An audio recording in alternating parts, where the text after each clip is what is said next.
O asfalto da Faria Lima não reflete apenas o brilho dos espigões de vidro, mas a frieza de um gráfico que teima em apontar para baixo. Para o brasileiro, a economia não é uma ciência abstrata. É um instinto de sobrevivência moldado por décadas de planos fracassados e moedas que evaporavam antes do fim do mês. Hoje, o real, que um dia foi o símbolo da nossa redenção em 1994, com o fim da hiperinflação, parece enfrentar seu teste de estresse mais severo. Não se trata apenas de uma flutuação estatística no câmbio dólares americanos barra reais, mas de uma erosão silenciosa que corrói o prato de comida e a esperança de estabilidade. Vivemos um ciclo vicioso onde o otimismo é uma mercadoria escassa e o ceticismo é a única moeda que não desvaloriza. Enquanto o Banco Central tenta calibrar a Selic para conter a fumaça de um incêndio fiscal, a população observa o IPCA subir como um espectro que se recusa a partir. O Brasil está, mais uma vez, no fio da navalha, oscilando entre a promessa de potência e o abismo da irrelevância monetária em uma ordem de preços que ninguém mais reconhece.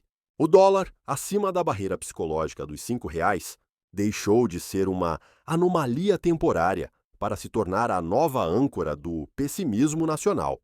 Nas gôndolas dos supermercados, a etiqueta de preço virou um campo de batalha diário.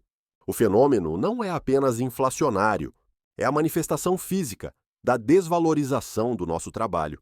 Cada centavo que o real perde frente ao bilhete verde reverbera imediatamente na cadeia produtiva do diesel que transporta a safra até o trigo que compõe o pãozinho francês. O Brasil, um gigante exportador de commodities, como soja e minério de ferro, vive a ironia cruel de ser rico em recursos, mas pobre em poder de compra interno.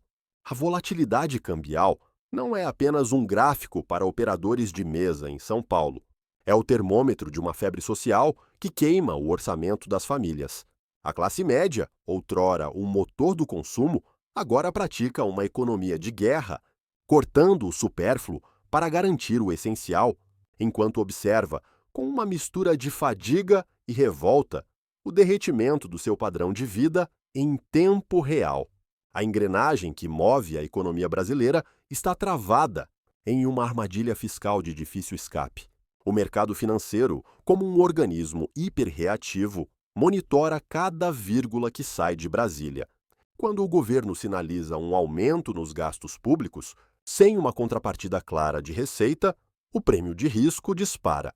O déficit fiscal não é apenas um número em uma planilha orçamentária, é o combustível que alimenta a desconfiança global sobre a sustentabilidade da nossa dívida pública. A relação dívida/PIB tornou-se a métrica da nossa sobrevivência. Se o investidor percebe que a política fiscal é guiada por conveniências eleitorais em vez de rigor técnico, ele exige juros mais altos para financiar o Estado. É um mecanismo de choque brutal.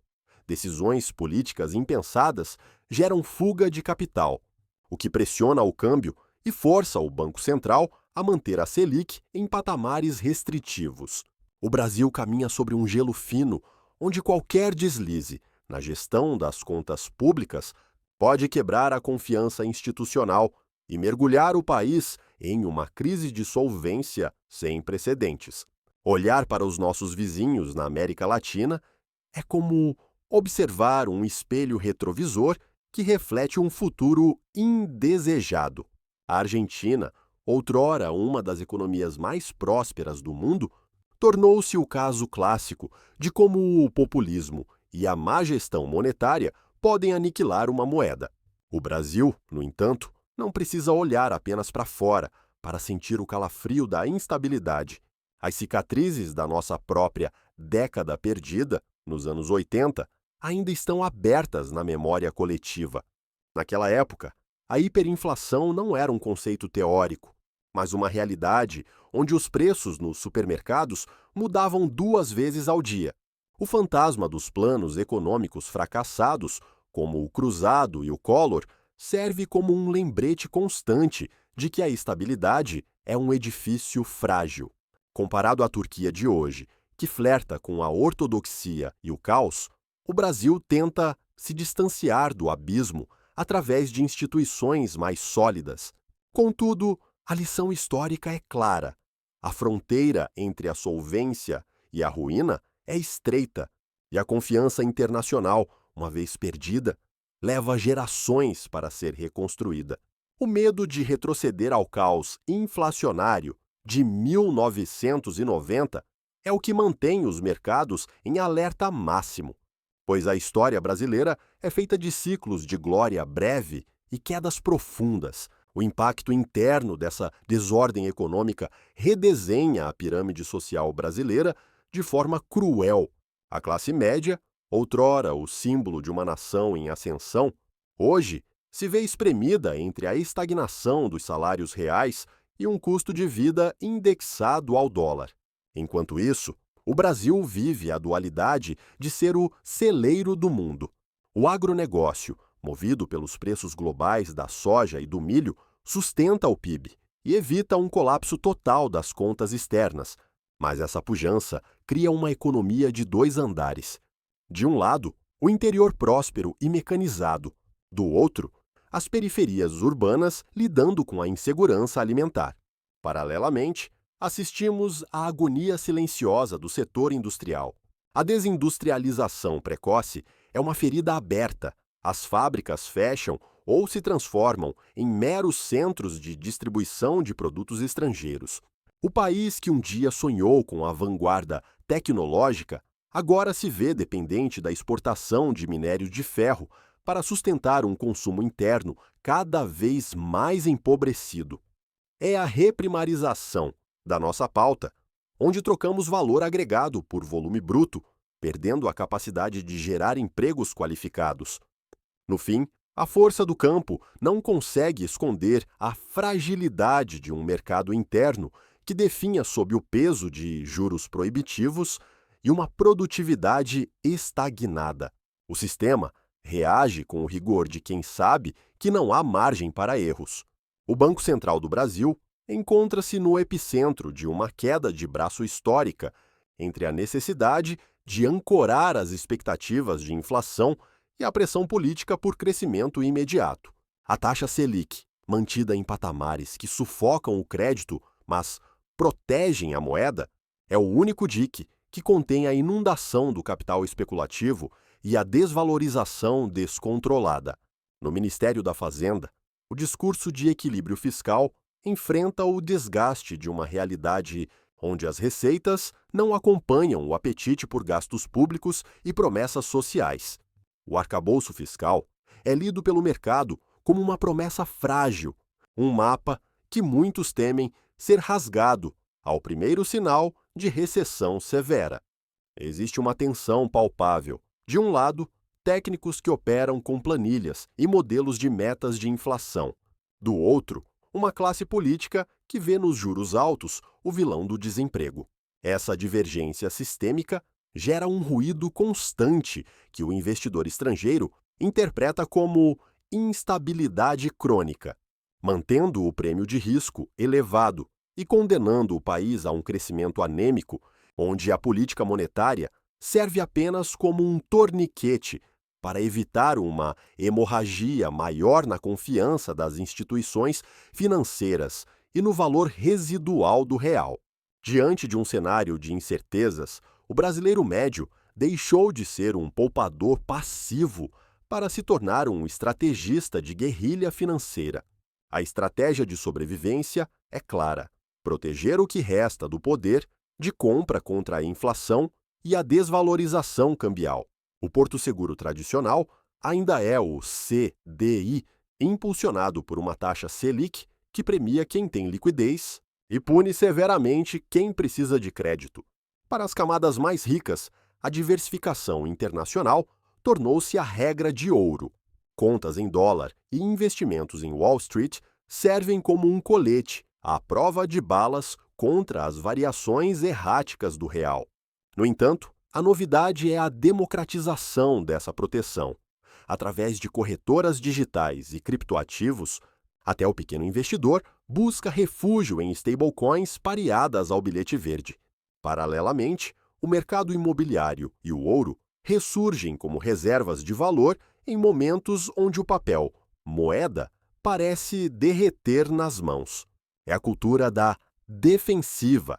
Em vez de investir no crescimento do país ou em empreendedorismo de risco, o capital foge para a renda fixa e para ativos tangíveis, perpetuando um ciclo onde o dinheiro não circula para gerar inovação, mas se esconde para não morrer.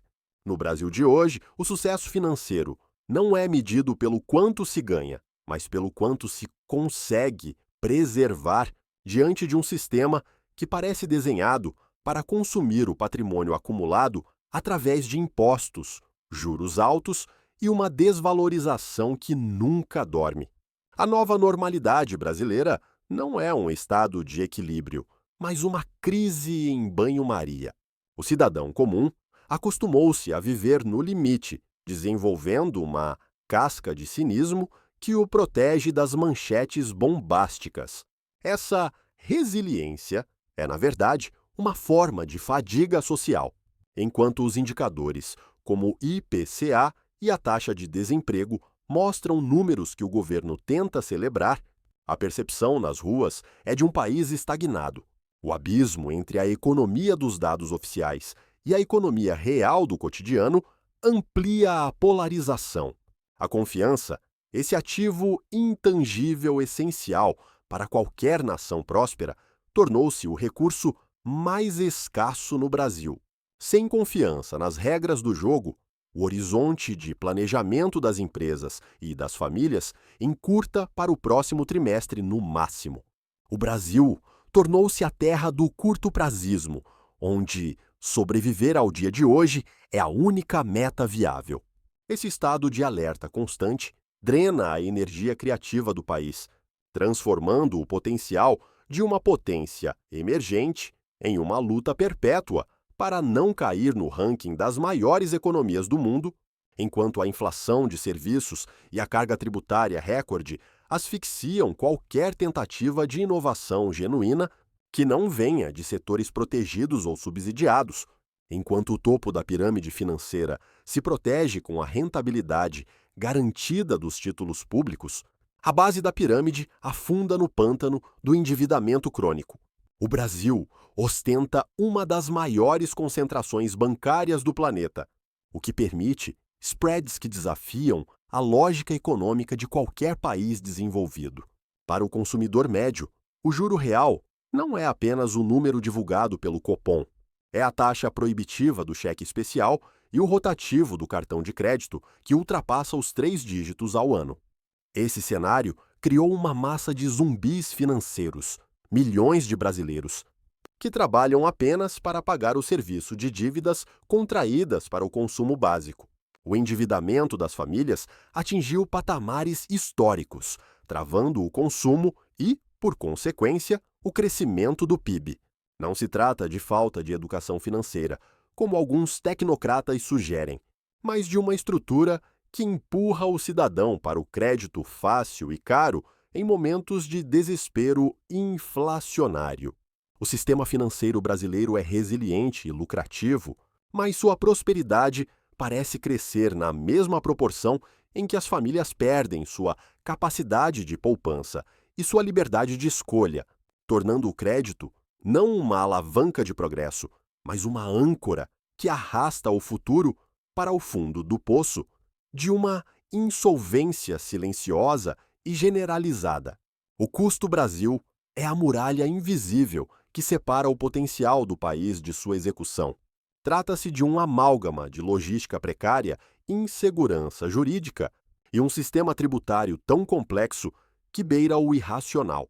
Enquanto nações vizinhas tentam simplificar processos, o Brasil exige que suas empresas mantenham exércitos de contadores apenas para decifrar a legislação vigente. O resultado é um ambiente de negócios hostil, onde o custo de oportunidade é sempre alto demais. A energia elétrica mais cara, o crédito escasso e as estradas em frangalhos drenam a competitividade do produto nacional antes mesmo de ele chegar ao porto. Esse cenário não apenas encarece a vida do cidadão, mas impede a inserção das empresas brasileiras nas cadeias globais de valor. O país tornou-se uma ilha de custos elevados em um oceano de eficiência globalizada. Sem uma reforma estrutural profunda que vá além do discurso político e ataque a ineficiência do Estado, continuaremos exportando matéria-prima bruta e importando valor agregado, pagando o preço de um atraso que é, acima de tudo, autoimposto, pela nossa incapacidade de modernizar as bases da nossa própria economia produtiva. O posicionamento geopolítico do Brasil, no século XXI, é um jogo de equilibrismo, em uma corda bamba, esticada entre Washington e Pequim. Se, por um lado, a China se consolidou como o destino inevitável de nossas exportações de soja e carne, por outro, os Estados Unidos continuam sendo o farol da liquidez financeira e da influência cultural que dita o humor dos nossos mercados. Essa dependência externa nos torna vulneráveis a choques que não controlamos. Uma desaceleração no setor imobiliário chinês ou uma alta inesperada nos juros do Federal Reserve atinge a Faria Lima com a força de um tsunami. O Brasil busca no BRICS uma alternativa de multilateralismo, tentando escapar da hegemonia do dólar. Mas a realidade prática é que ainda somos um tomador de preços no cenário global. Nossa diplomacia econômica oscila entre o pragmatismo comercial e o alinhamento ideológico, sacrificando interesses de longo prazo por vitórias diplomáticas simbólicas. O mundo nos vê como uma potência ambiental em potencial, mas nossa incapacidade de resolver os dilemas internos nos mantém na periferia das grandes decisões, sendo apenas o fornecedor de insumos básicos enquanto o mundo avança na economia do conhecimento. Chegamos ao fim de um ciclo, apenas para perceber que o Brasil é o país do eterno retorno. A nova realidade não é um destino próspero, mas um estado de adaptação permanente ao caos.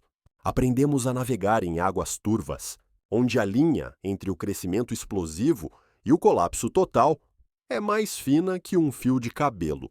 O brasileiro desenvolveu uma resiliência única, uma mistura de criatividade para empreender e ceticismo para poupar. Contudo, essa capacidade de adaptação tem um preço: o conformismo com a mediocridade econômica. O Brasil continua sendo a promessa que nunca se cumpre plenamente, um gigante que é frequentemente sedado por crises fiscais e disputas políticas estéreis. O futuro não nos reserva soluções mágicas, mas sim a continuidade de uma luta diária para preservar o valor do trabalho diante de um real que sangra. Sobreviver aqui é um ato de resistência financeira. Entre o otimismo ingênuo e o desespero paralisante, resta a frieza de quem sabe que o país continua sendo o peão que sonha ser rei, sempre à beira do abismo, mas teimosamente recusando-se a cair enquanto a nova ordem de preços dita o ritmo da vida.